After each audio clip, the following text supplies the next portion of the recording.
Good morning guys and welcome back to my YouTube channel. তো guys আগৰ যেটো আপোনালোকৰ BPL মিটাৰ আছিলে বা ডিজিটেল মিটাৰ আছিলে সেই মিটাৰসমূহ লাহেকে চেঞ্জ হ'ব ধৰিছে। এতিয়া ৰিচাৰ্জ ভৰোৱা সিস্টেমৰ মিটাৰবিলাক আহি আছে, অৰ্থাৎ স্মাৰ্ট মিটাৰ আহি আছে। তো স্মাৰ্ট মিটাৰবোৰ কেনেকৈ ব্যৱহাৰ কৰিব আৰু কেনেকৈ বিলবিলাক উঠিব বা কেনেকৈ তেওঁলোকে ৰিডিং ল'ব, ঠিক তেনেকুৱা বিষয়ে আজি মই আপোনালোকক সম্পূৰ্ণ বুজাই দিম। তো আপোনালোকে ভিডিঅ'টো শেষলৈকে চাব, স্কিপ নকৰাকৈ। তো তেতিয়া আপোনালোকে সম্পূৰ্ণ কথা আপোনালোকে আজিৰ ভিডিঅ'টোত গম পাই যাব। তো বলক আমি ভিডিঅ'টো আৰম্ভ কৰোঁ। প্ৰথম কথাটো হ'ল কি, আপোনালোকৰ যিটো পুৰণি মিটাৰ আছে ন, যদি ঘপককৈ বেয়া হৈ যায় আপোনালোকৰ মিটাৰটো, তেতিয়াও তাৰপিছতো মানে বিলবিলাক আহি থাকে, হয় নাই? কিন্তু স্মাৰ্ট মিটাৰবোৰ সেনেকুৱা নহয়। যদি আপোনালোকৰ মিটাৰটো যদি ঘপককৈ বন্ধ হৈ যায় আপোনাৰ বিলটো নাহিব, কাৰণ ৰিচাৰ্জ ভৰোৱা চিষ্টেম ন, ঘপককৈ যদি বেয়াও হৈ যায় অফিচৰ ফালে মেছেজ দি দিয়ে, মানে অমুক নাম্বাৰৰ মিটাৰটো বেয়া হৈছে। মানে যদি আপোনালোকৰ মিটাৰটো যদি সেই স্মাৰ্ট মিটাৰটো যদি বেয়াও হয় আপোনাৰ ঘৰত বিল নাহিব, সেইটো এটা ভাল পইণ্ট। কিন্তু আগৰ পুৰণিবিলাকৰ যদি বেয়া হৈ যায়, ষ্টপ হৈ যায় মিটাৰবোৰ, তথাপিতো আপোনালোকৰ বিল আহিব। স্মাৰ্ট মিটাৰবোৰ মানে বিল নাহে, সেইটো এটা ভাল পইণ্ট। আৰু দ্বিতীয় কথাটো হ'ল কি, আপোনাৰ স্মাৰ্ট মিটাৰবোৰ আপোনালোকে য'তেই নাযাওক, গম পাইছে, য'তেই নাযাওক আপুনি তাৰ পৰা আপোনালোকে কানেকশ্যন কৰিব পাৰিব, অৰ্থাৎ আপোনালোকে তাৰ পৰা ৰিচাৰ্জ ভৰাই দিব পাৰিব, ঠিক আছে।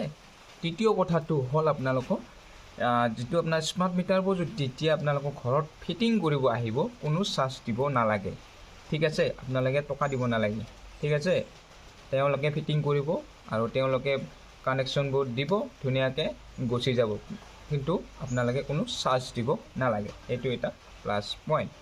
আৰু 4 নম্বৰ কথাটো হ'ল আপোনাৰ স্মাৰ্ট মিটাৰ আৰু আপোনালোকৰ যে BPL মিটাৰ হয় ন, তো আপোনালোকৰ যিটো পুৰণি মিটাৰ হয় আপোনালোকৰ ঘৰত কাগজ আহে, হয় নাই? তো একবাৰ আহিব ৰিডিং লিখিবলৈ আৰু নেক্সটত আহিব আপোনাৰ বিল। কিন্তু স্মাৰ্ট মিটাৰ ক্ষেত্ৰত আপোনালোকৰ সেনেকুৱা নহয়।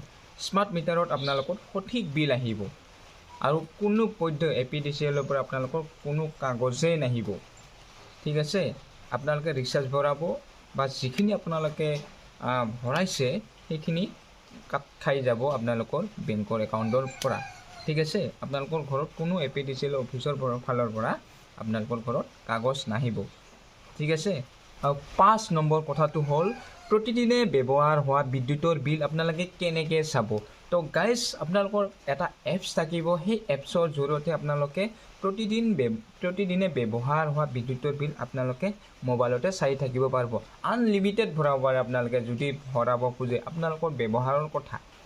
যিমান ব্যৱহাৰ কৰিব আপোনালোকে সিমান পইচা কাট খাই যাব, কিন্তু অফিচৰ ফালৰ পৰা একো কাগজ চাগজ নাহিব। আপোনালোকে আনলিমিটেড বা যেতিয়াই চাব মন যাব আপোনালোকক কিমান আছে কিমান নাই আপোনালোকৰ বিল, আপোনালোকে নিজৰ মোবাইলতে চাব পাৰিব, সেইটো এটা সুবিধা দিছে তেওঁলোকে।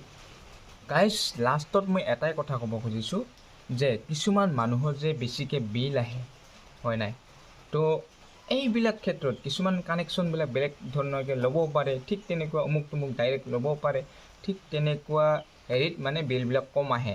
অৰ্থাৎ এতিয়া ডাইৰেক্ট ট্ৰেন্সফৰ্মাৰ ফালে বেছিকৈ বিলবিলাক পইণ্টবিলাক দেখাই থাকে, কিন্তু মানুহৰ ঘৰত পইণ্টবিলাক অলপ কমকৈ আহে। ঠিক তেনেকুৱা ধৰণৰ হৈ থাকে, বেলেগত শুনা পাওঁ, ঠিক তেনেকুৱা ধৰণৰ হৈ থাকে। মানে সেইটো কাৰণে চৰকাৰে এতিয়া স্মাৰ্ট মিটাৰবোৰ ওলাইছে, যাতে নিজে ৰিচাৰ্জ ভৰক, নিজে বিলটো টানক, ঠিক তেনেকুৱা ধৰণৰ কৈছে। এতিয়া মানে কোনো কানেকশ্যন নাই, তাতে ডাইৰেক্ট লগাই দিব, অফিচৰ ফালৰ পৰা আহিব ধুনীয়াকৈ লগাই দিব, তাতে চুৰ কৰা কোনো হেৰি নাই, ছিষ্টেম নাই। ঠিক তেনেকুৱাকৈ তেওঁলোকে ছিষ্টেমবোৰ ৰাখি থৈছে, তো সেইটো এটা ভাল পইণ্ট হয়।